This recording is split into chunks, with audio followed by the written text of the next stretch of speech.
Ladies and gentlemen, the session will now begin. Please take your seats.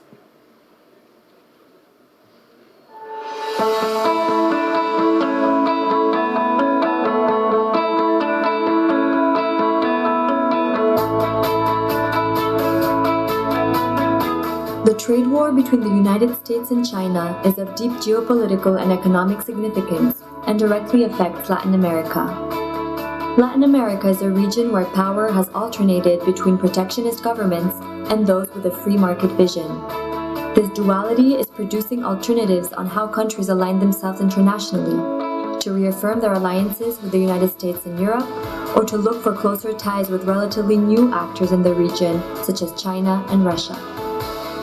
How will the Latin American nations deal with the changing world balance of power? Will new blocs emerge with common political affinities and visions? How will the relations with Africa develop?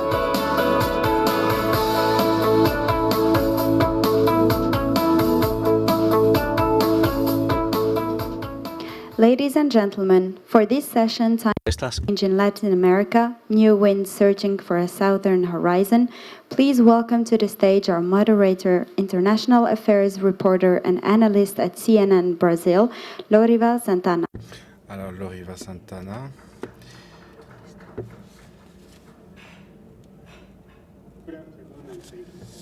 Here, this conversation will be in Spanish. So if you haven't done it already, please take your translation devices, unless you speak Spanish. And I myself will turn to Spanish from now on. Buenas tardes, gracias. So good afternoon, and thank you very much for being here. Today we've got two guests who are very interesting and who've got the unique experience of representing their countries at critical times. So critical that I was actually there as a journalist, so that was quite serious. And these are times that are somehow opposed, because our Argentinian guest was there a few weeks before the de-dollarization of Argentina at the end of the year 2001, while our Ecuadorian guest was at the presidency while Ecuador got dollarized between 1998 or after 1998, and he paid quite a high price for that. He faced protests that also covered us as a journalist, that led him to leave the power, to leave the government as a president. So let's begin with Mr. Ramón Puerta, former President Ramón Puerta, who's also been a senator of the Republic. He's a businessman of mate herb, something quite important, also in southern Brazil, and he's also an engineer.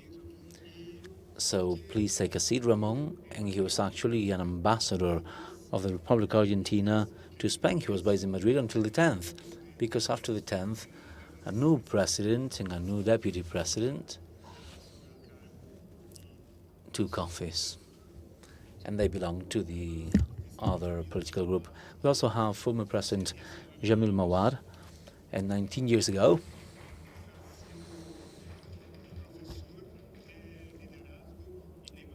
since the last 19 years, he's been a professor of leadership and negotiation at the Kennedy School of the Harvard University. He's been the mayor of Quito and member of the Equatorian Parliament. So we have thought about splitting this conversation in 3 moments, beginning with what's actually happening in our region. You might see it from afar, and you might see a big turmoil, but all of a sudden, people have the trend to generalize, and they think that the same thing is happening in the whole of Latin America. And here we get to the second part, which is the particularities of each country, not just Ecuador and Argentina. And these are people with international experience with Mercosur and the European Union that Ramón has monitored quite closely. And Mr. Mahuad has been appointed to the Nobel Peace Prize due to the peace process between Ecuador and Peru, mediated by Brazil. He also teaches at Harvard, so they've got a lot of experience regarding other countries and the relations between our region and the rest of the world. So let's talk about the future, about what they think will happen in Southern America and in the world. So I'm actually take a seat here. And let's begin with Ramón. So dear former President Ramón Puerta, Argentina has just had important elections and a change of direction, opposite to Brazil. And other countries such as Chile have had protests, Ecuador, Colombia. And then we have the Venezuelan situation. Uruguay had calm elections, but also a change of direction. Bolivia, of course, they got fed up with Evo Morales, only because he was there for 13 years. But these are changes in directions that are different, ideologically speaking. So, is it possible to look at Latin America in a more standard way? What can we sum up there? Well, it's actually a geographical space with continuity. We have Colombia, then Ecuador that had problems with the fuel rates and large mass movements with certain violence. Same thing happened in Chile, Bolivia, also in Peru. Yeah, a bit before actually. And now in Barcelona, something is similar in Catalonia, also in Hong Kong. So I think that there is a way to solve problems that is quite ad hoc, quite specific. The collectivity and cell phones and the cyber world allows us to communicate and coordinate mass actions with a very small cost. Before, that barely happened. We barely had those structures who could actually move millions of people. That didn't exist. Only a war could do that. Nowadays, however, with just a small mobile device in our hand and a certain ideological coordination, people can move for different claims. The claim of the Bolivian people is not the same as the one in Chile. They have opposite directions. But seeing them from the outside, even breaking a window shop and stealing TVs makes the owner of that shop to get out with a handgun and kill the robber. So blood is spilled, and that creates uproar.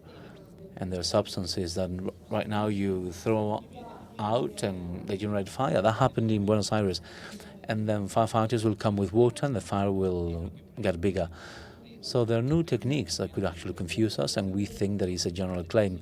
But these are the specific elements, and we have a dosage of genuine claims but there's also a high dosage of usage of certain interests that are difficult to clarify immediately. If you make a quick reading, you'll probably get it wrong.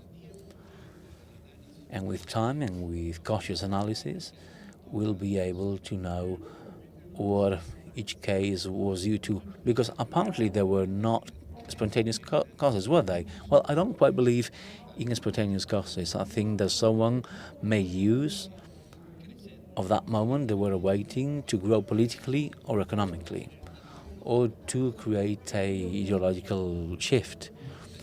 What about Venezuela? Is there a hint? Well, there are hints that there are power factors that have coordinated those claims.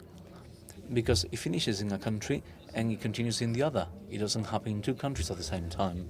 And that kind of goes to show that there is some labor that has been used in the same places.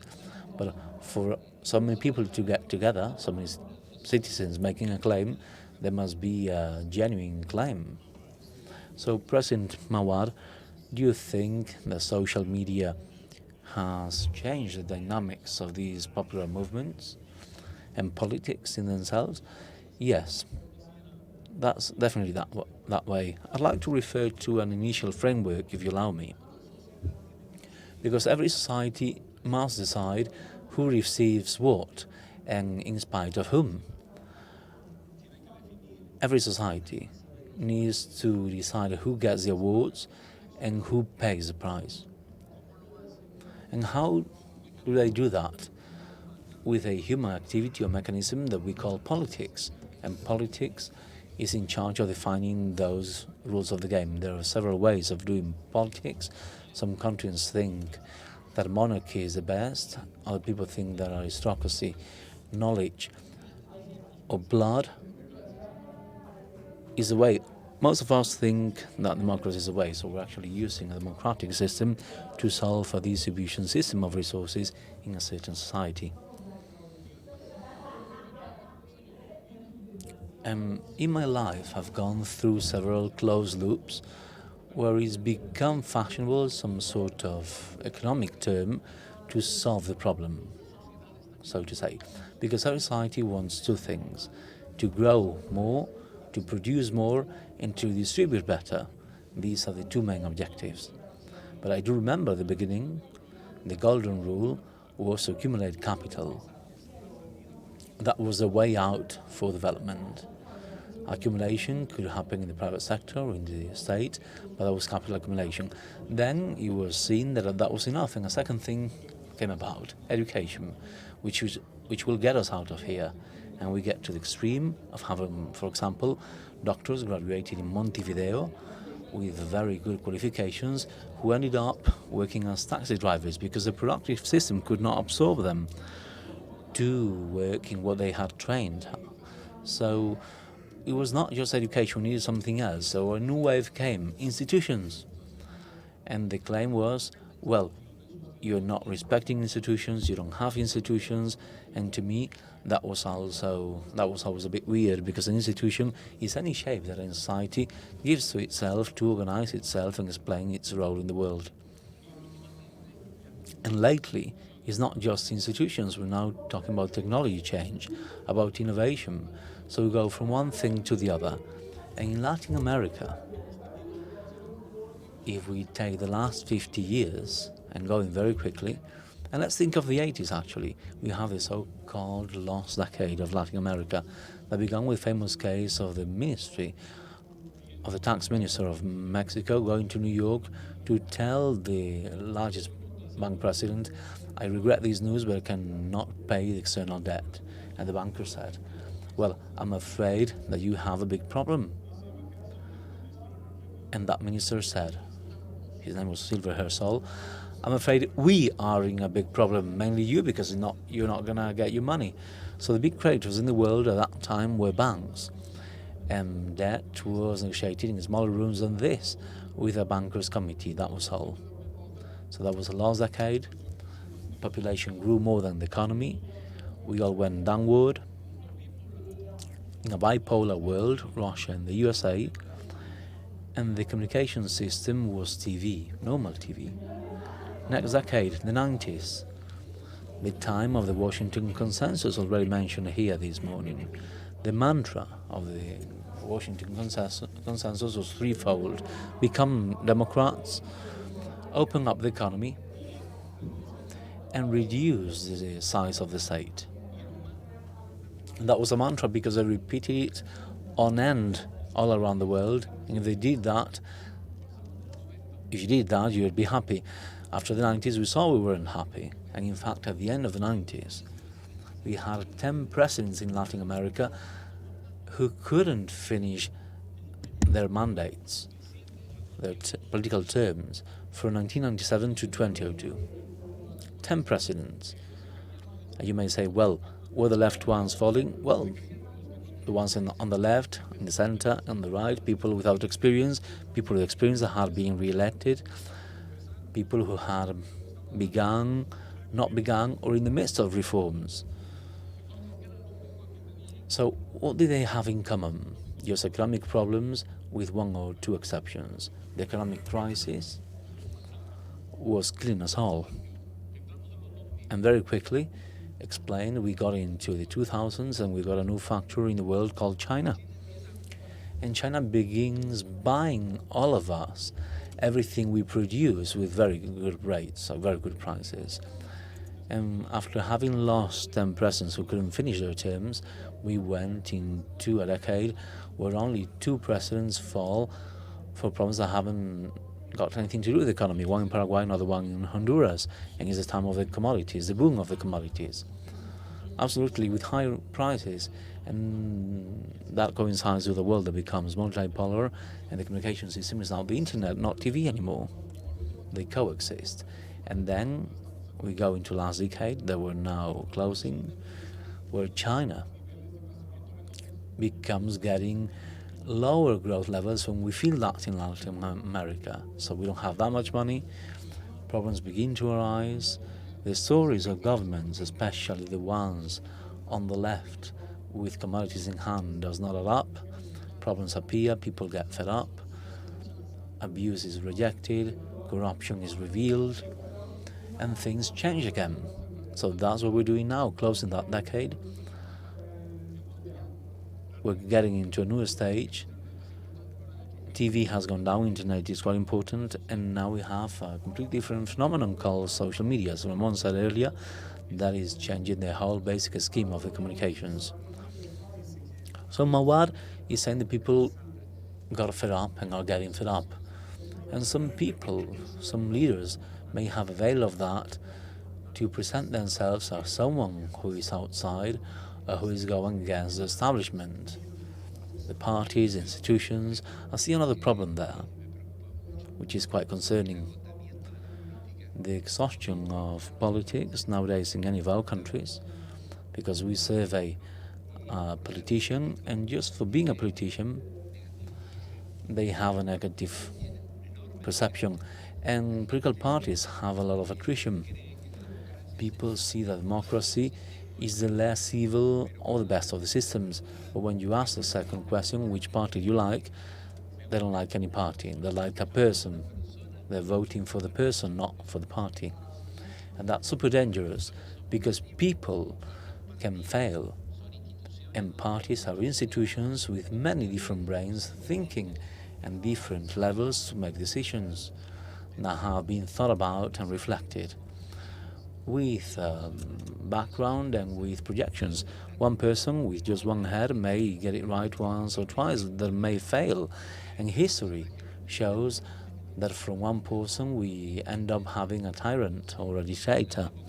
So democracy has risks if we don't reinstitutionalize it through parties, but not too many parties either. The party automation means that this becomes totally inefficient. You may have 2 or 3 large democracies. Do not exceed these numbers.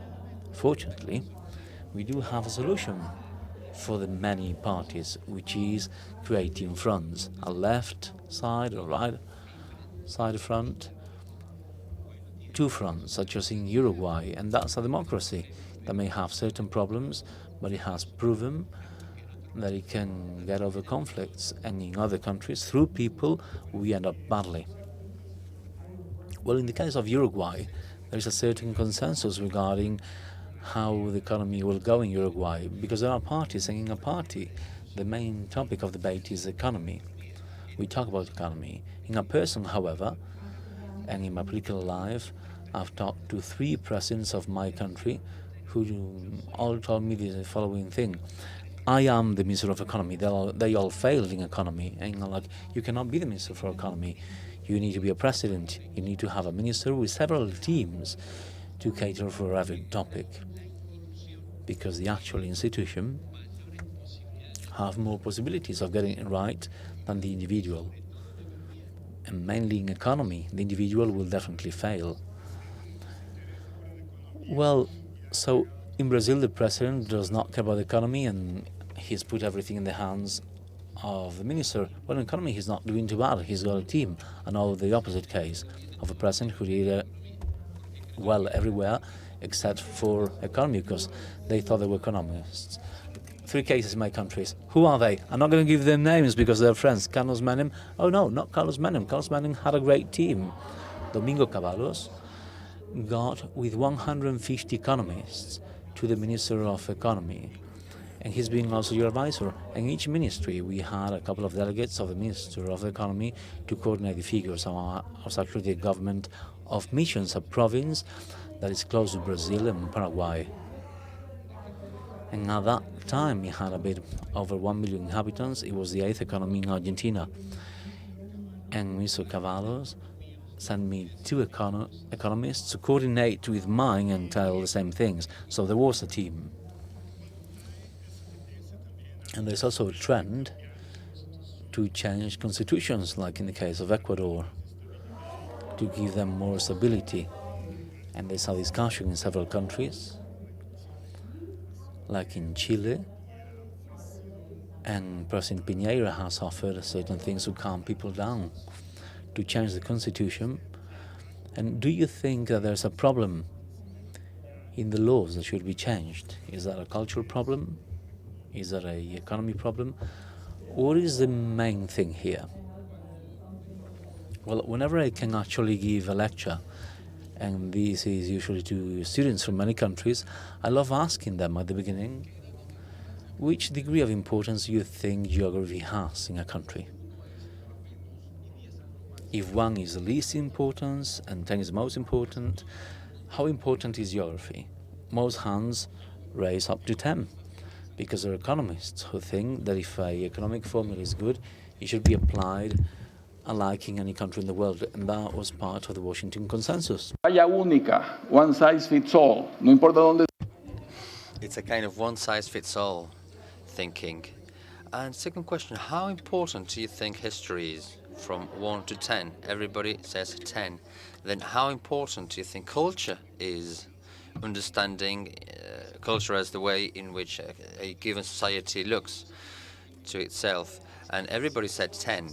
And that is important to analyze each country. And as we all say in Spanish, the warmth is not in the sheets, in between the sheets. No doubt that constitutions have problems, but I do not think that the main problem is the constitution. It's rather the production of that wealth, and constitutions can help to make that better.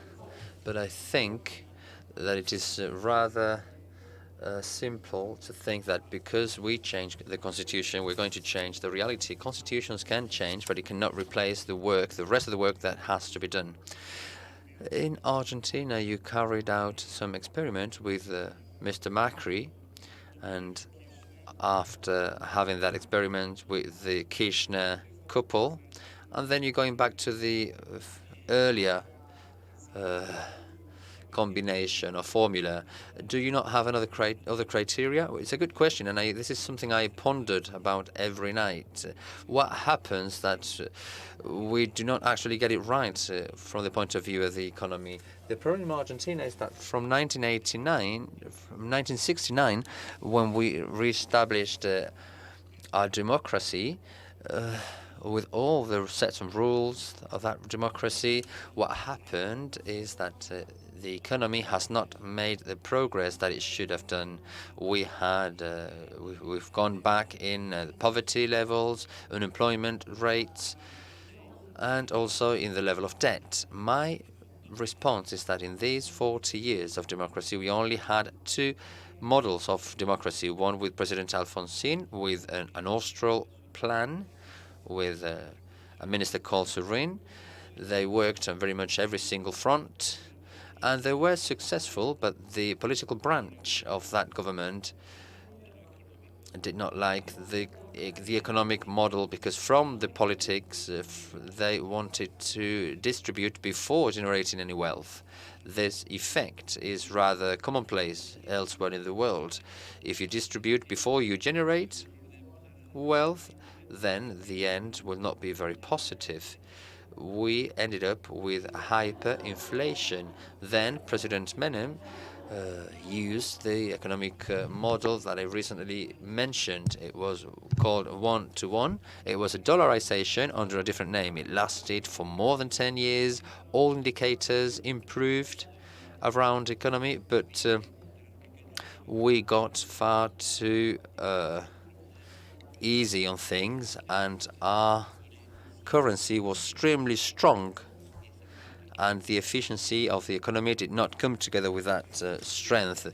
We should evaluate how your country did it in 1998 after the elections, but we did not devaluate. So what happened then? Well, the one-to-one came out, then it went bust. And after that time, we did not have any economic plans. We did make some amendments when commodity prices went up. It seemed as though we had found that way to go. But we just had the good structures, good competition, because commodity prices went up, but the moment they went down, we found ourselves with the same problem as 40 years back. Our conclusions, we still lack an integrated economic model, a comprehensive model. I hope that the next president will actually get his act together on this. Yes, we axed fuels, and the president in Ecuador came back and started saying that he would negotiate with two main indigenous peoples leader groups, and they negotiated a way to reach certain tax balance. Do you think that that is a possible or intelligent way out? Well, we just summarized it very nicely. This is where we are, and there are many opinions and many different thoughts about what will happen in Ecuador in future. But let's go back to the actual root of the question. What is a democratic system? Why do we believe in one of those? Why can democracy be useful? And someone yesterday mentioned the famous quote from Lincoln, when let's get this work. He did not think that that would be the main basis for democracy. What he said was that he hoped that governments from the people, for the people, and by the people would not disappear from the planet. And those three words are the essence of democracy. From the people, what does that mean? Well, there are three types of legitimacy. First, we have the origin legitimacy, from the people, expressed in a voting system, in an election, in a clean election. Second, the exercise of that democracy, how you rule, with which procedures you must use, the constitutions, you must use the laws, you must respect the rules of the game. And then finally, for the people, in line with the results of democracy. I am surprised that because we give so much importance to the first of those levels and we kind of neglect the second and third levels, this is another question that I like to ask people when we meet in fora at an international level. The essential thing is that the three levels must be in line. The government of Mr. Bill Clinton, for instance, it was balanced. This is how we should govern. This is how we should rule. This is an absolutely perfect situation. What happens, and this is a very provocative question and a difficult to answer one, what would happen if you are in a position where you need to sacrifice one of those areas? Would you sacrifice the origin, the procedures, or the results? 80% of people cannot even answer that question. It is too frightening, that question. People, generally from Europe and from developed countries, would never sacrifice either the first or the second level. They want elections and they want respect for the rule of law. Because with either government that we have, the difference is going to be in the third one. If we ask that same question in Latin America, most of the people would never sacrifice the third level. So give me a job, give me certain income, give me a quality of life, and then I will start thinking whether you are respecting, observing the law, and how you got to power. So just think about the difference in culture and the situation we live in each area of the world. I am already thinking about gathering questions from the floor, from the audience, and then keep the third block for the end of the conversations. I'm not sure if there are any questions, however. ¿Alguien tiene algo a preguntar?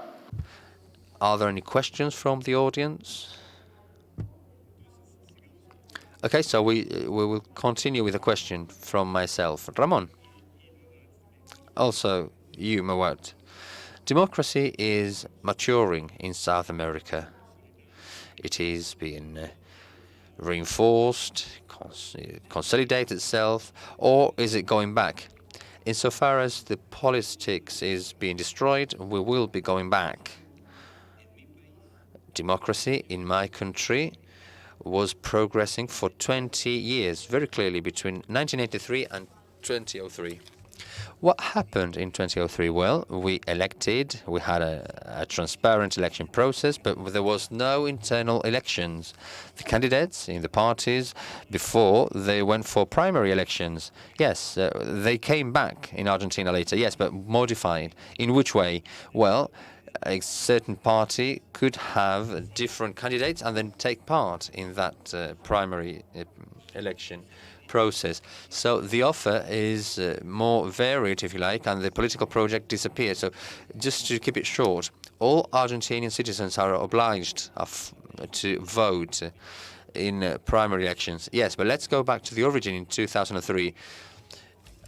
Since there were no internal elections, for example, my own party, Justicialismo, there were 3 candidates that stood.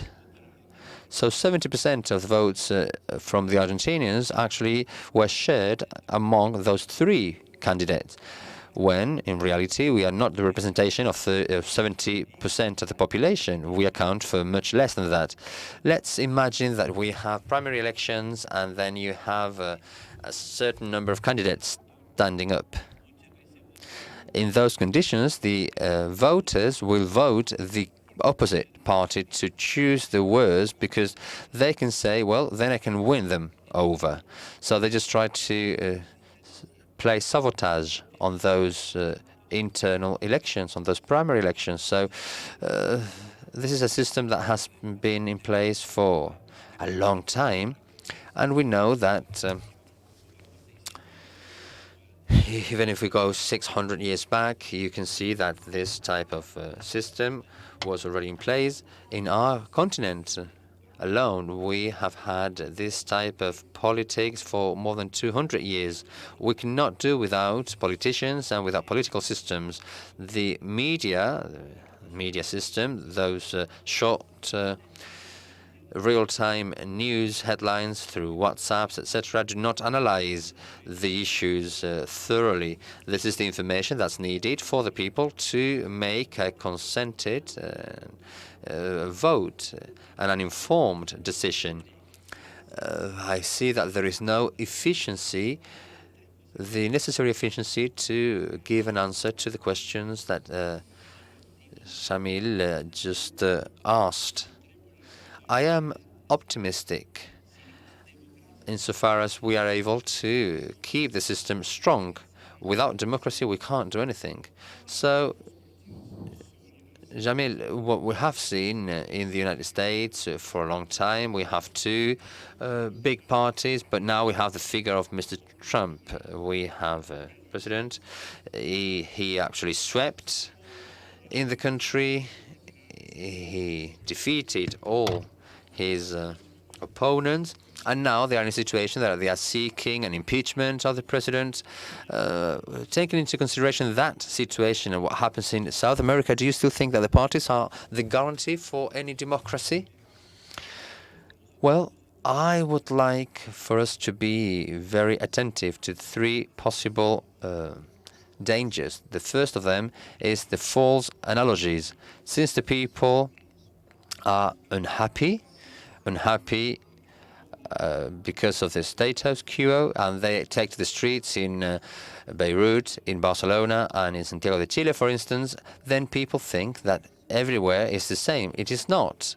The people take to the streets for different reasons, for different conditions, and the background is also different. The other danger is the fact that you can analyze what's going on and have a clear view of it in half of the event.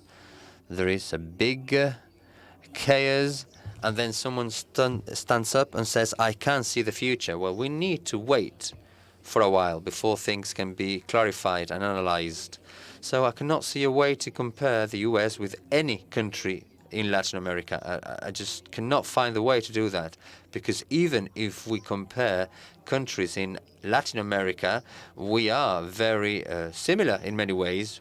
We are very mixed, and except Brazil, where they speak Portuguese, the rest we speak same language, Spanish. We don't have any religious issues. We are very homogeneous. However, we are very different. There are countries, you just mentioned, Uruguay, with a formidable division across two different parties, and that works. There are countries, such as mine, where there are 17 parties. We are one of the smallest Latin American countries after Uruguay, and where the presence of candidates from any party is actually heavier and more important than the parties themselves. Chile has very well-defined groups also. There was a shift when Bachelet went or shifted to the left, but you can kind of map the political situation in Chile. Well, this is a very fluent one. Colombia, for instance, is a similar case. There were only two parties, and now there are many more. Peru is just a process where countries come and go, very similarly to what happens in my country. So you need to analyze case by case, because otherwise you might actually be wrong in many ways. A few questions together from there first. Let's start there. Entonces,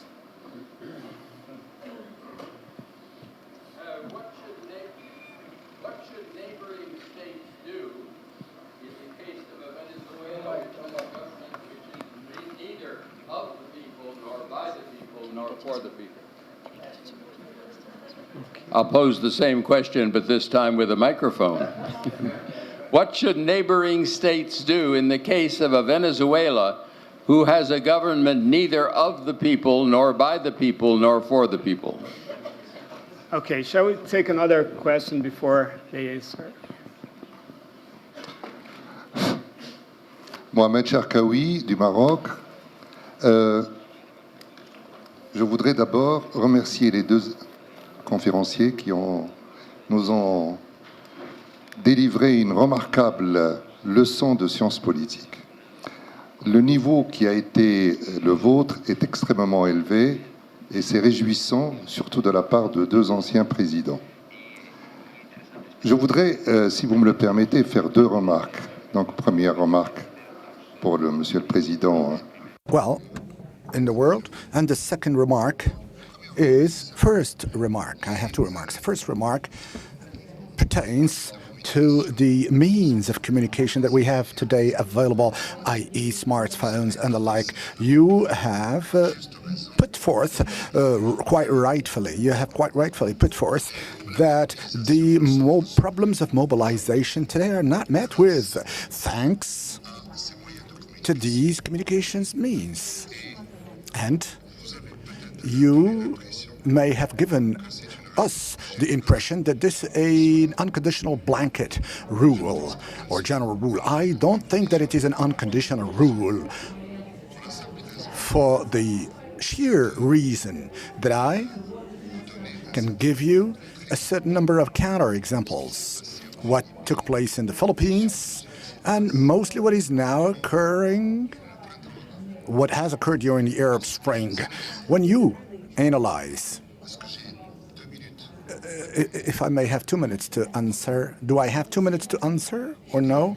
I'm asking whether I have 2 minutes to be able to complete. Yes. 2, not 10.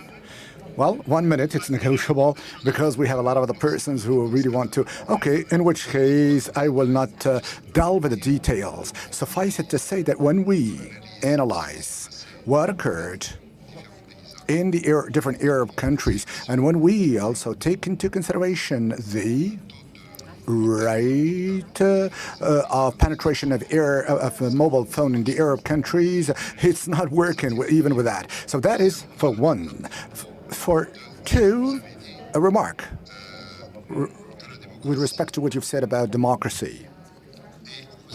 And you did also add, by ending, that when, and even when we asked the question to the Southern American inhabitants, they are going to answer probably that the first and the second solutions of democracy, we cannot discard them, provided that we may have the third solution that is, say, pro-people, for the people, i.e. economic development and the like. You are fully right, but once again, provided that you generalize, when you do an analysis of about 60 countries, both Latin countries, Latin American countries, and Europe countries, etc., and we raise the question as to what do you prefer in democracy, the economic development or human rights, all or substantially all developing countries or countries, emergent countries, will give you as a reference and as a first fundamental answer is the second solution, i.e. not the human rights based, but the economic development based. Thank you. Prenons. Here before to that side. I will go to that side, I promise. It's just here, 2 questions. Muchas gracias. Thank you very much. Thank you also for the presentations. I'm Ángel Dosada, the Special Representative of the EU for the Sahel. That has not much to do with Latin America, but I have had the honor of having lived in Latin America for many years. I have a short question to the point, and today we've talked a lot about the crisis of democracy, of populism that has actually always existed, but we've talked about this whole trend. What's true, though, is that there's a new element, which is technology, that has a direct influence, but I see a change. Before in Latin America, you used to talk about political systems, and we also referred to Cuba, that polarized pretty much the whole debate in one or other direction. Now, with this explosion of tech media, probably the least ideology, because people could be talking about Venezuela, but are we really witnessing a new stage where we need to rethink that whole division of power that currently exists? It's a very specific question. Thank you. Marcus? Well, I had 2 questions. You're my friend, Marcus. The first question is, what's the real function of a government? And according to your criteria regarding the function of the government, what's the best government we currently have in the world, and that we need for our countries to achieve something similar to this? Okay, that's the 2 questions. Thank you. Merci beaucoup. Thank you very much, Shuba from Senegal. And I'm a senior fellow at the Policy Center for the South. I'm an economist, and economists do not agree or concur on the relation between democracy and economic efficiency. And if you compare now to Asia, if you compare Asia that has emerged in Latin America has, Asia has emerged, LATAM countries and some countries are performing towards emergence. But anyway, of course, there's a lot of questioning on this in Latin American countries. The heads of states, how do you see the balance to be struck between the multilateralism nous have?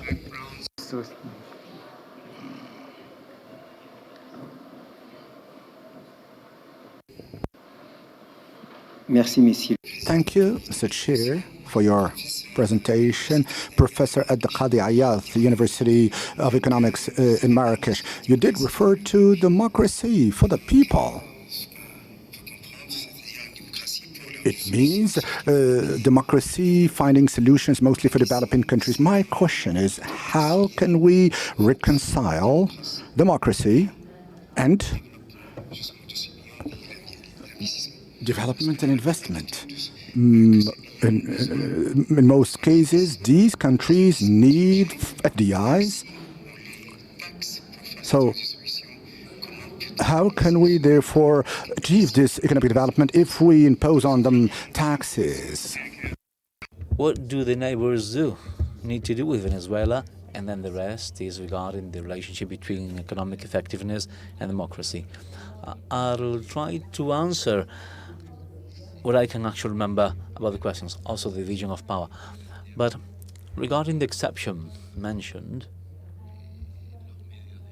regarding the press, media, and the speed we have with the internet now, and the problems that appear in our continent, I think they're different from the ones that happened in the Arab Spring. I did say that with a cell phone, you can actually replace an army.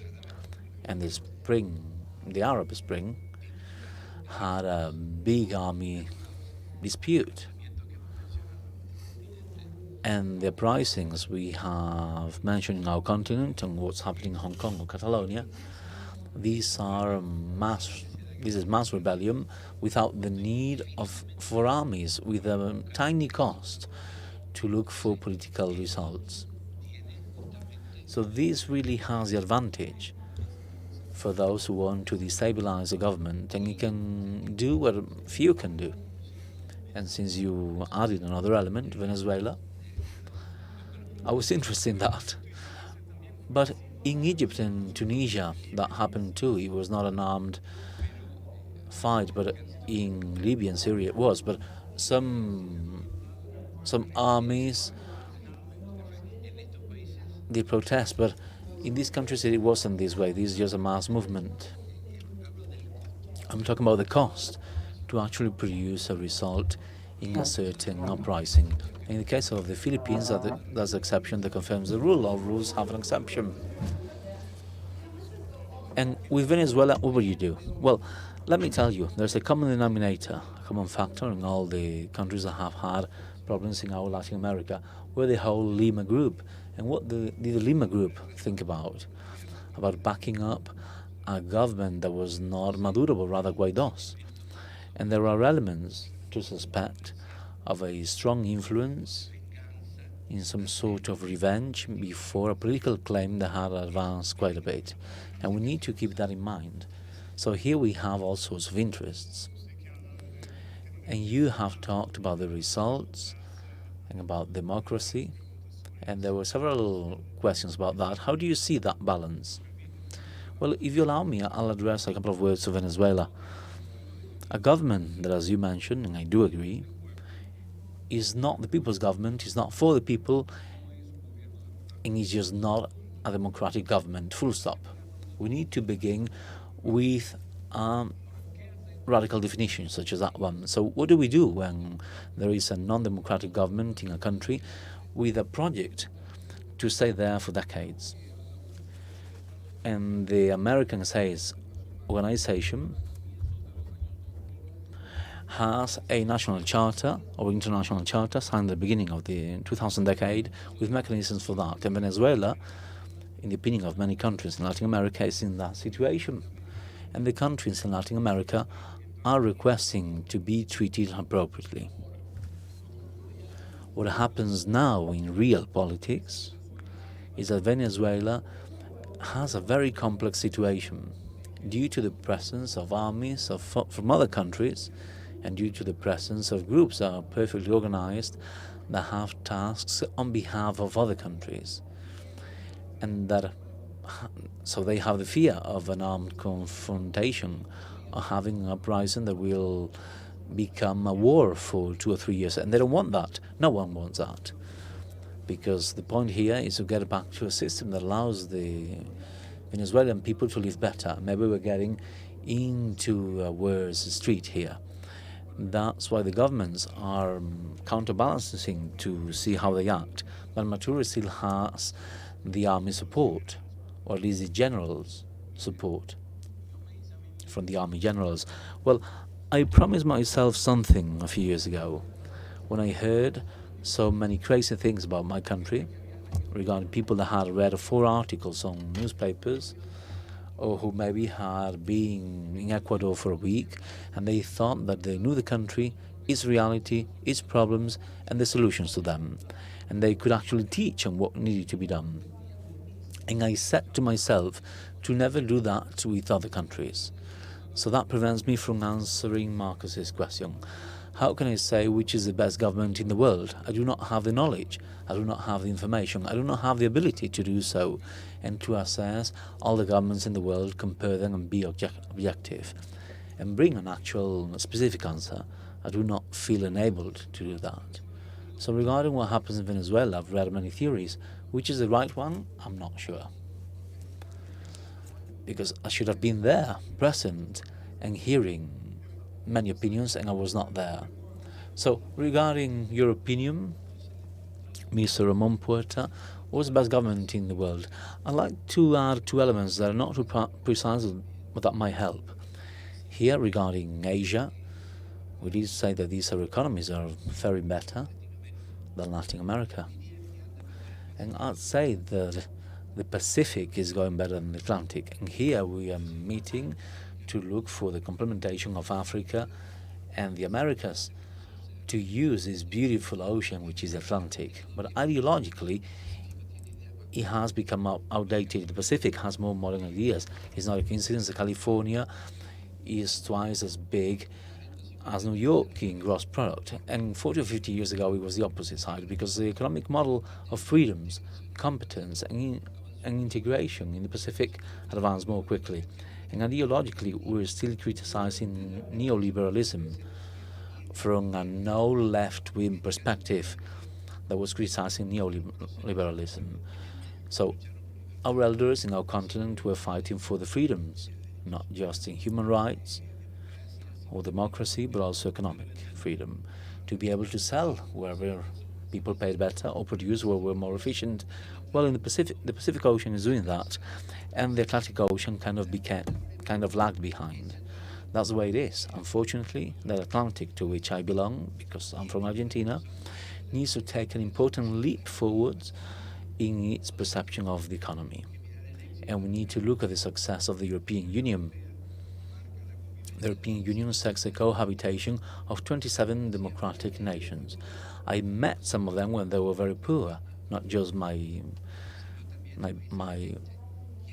parents' home, Spain, but also other European countries, years ago in the 70s. And together with democracy, integration, and the intelligence of using economic policies that have already been proven to be successful in the Pacific Oceans, we should delve and carry out this task. But Mahuad, this morning has been said that the USA and the UK, which are the places where liberalism was born, nowadays have rulers who are the result of a concerned or hopelessness regarding problems that have been generated with free trade. And talking about economic effectiveness in its relationship to democracy, do you think that liberalism still works in Latin America? Well, first of all, each system needs to be managed. It's not about adopting a system and just leaving it to produce any given result. At one extreme, we have the people who think they're liberal 100%, the invisible hand of the market. Adam Smith. On the other hand, at the other extreme, we have people who say that the market is extremely negative for a country and that everything needs to be controlled by the state. And I'm actually halfway. I think that we need to let the invisible hand of the market work. And we need to add the visible hand of the state to correct the abuse of the market, to correct monopoly,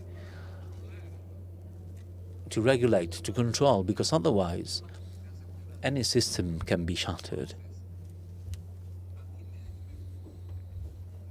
So I actually feel rebellious when I hear very negative statements, often regarding experiments that have worked well for decades. Please let me refer to the case of Chile. Chile has been for us an example to follow in Latin America. We've perceived it with respect, admiration, and even jealousy. But many Chileans do not see themselves that way. However, it's a country that has grown at 5% year on year for 25 years. Oh my God, give me another country that has achieved that. The way they grew at that rate allowed them to get out of poverty. Poverty went from 40% to 10%, and inequality also went down. And other things went up. Well, it's a country, and here we have the councilwoman who signed one of the agreements with China. But let's go part by part. We don't have much time, but we need to state things the way they are. Okay, so go for it. Chile's trade with China went from $5 billion to $45 billion, times 9, a times 9 increase. There are things well done in Latin America. We have met quite well the millennium targets socially. We've had a successful experience financially and also environmentally. We just finished with the FARC problem in Colombia, which was one of the problems that couldn't be solved in the world. We had two problems, Ecuador, Peru, and the FARC, and we solved the two problems in 20 years. So that's good. Does that mean that everything's okay now? No. People are concerned, upset, frustrated. They do have the right to protest. That is right, but we shouldn't say that nothing worked, but we have specific problems that we need to assess, look for solutions, and implement them. It's about a reformation rather than a revolution, a well-done reform. And I think that's the role of the government.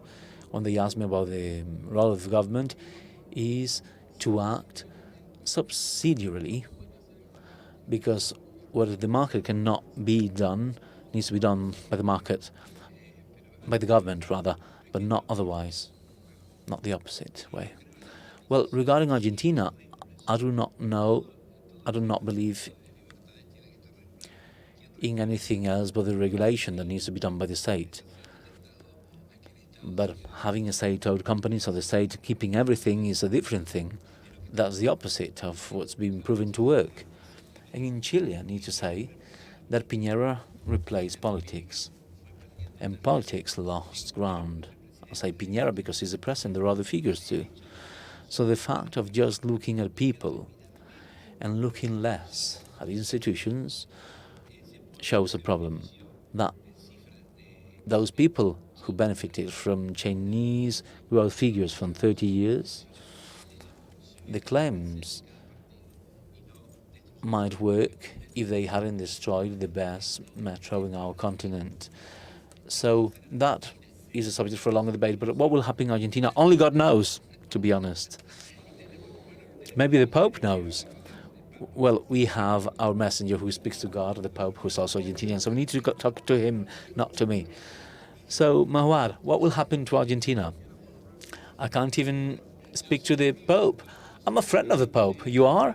I am. And I'm asking him what will happen. So far, we're not getting it right. I hope we will soon. So what will happen in Latin America? I think we're getting into a new cycle. I think the new cycle has 2 or 3 very important features.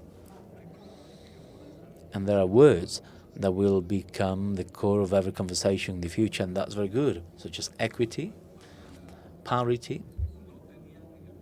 Those words didn't have the central position they have now.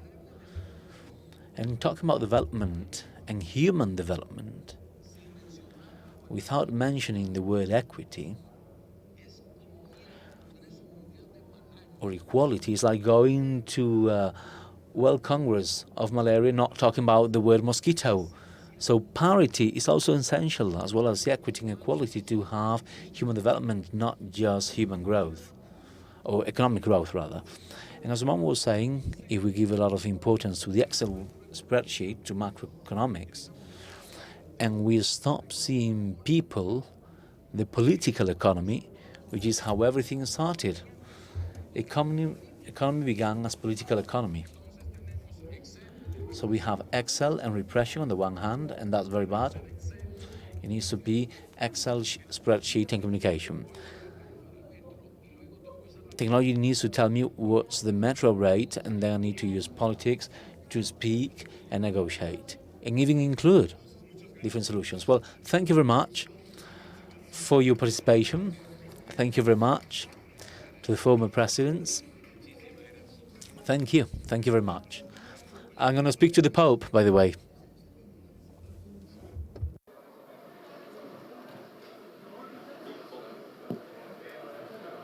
Ladies and gentlemen. Señoras y señores, ahora tendremos una breve pausa para el café y volveremos a las 5:30. Muchas gracias.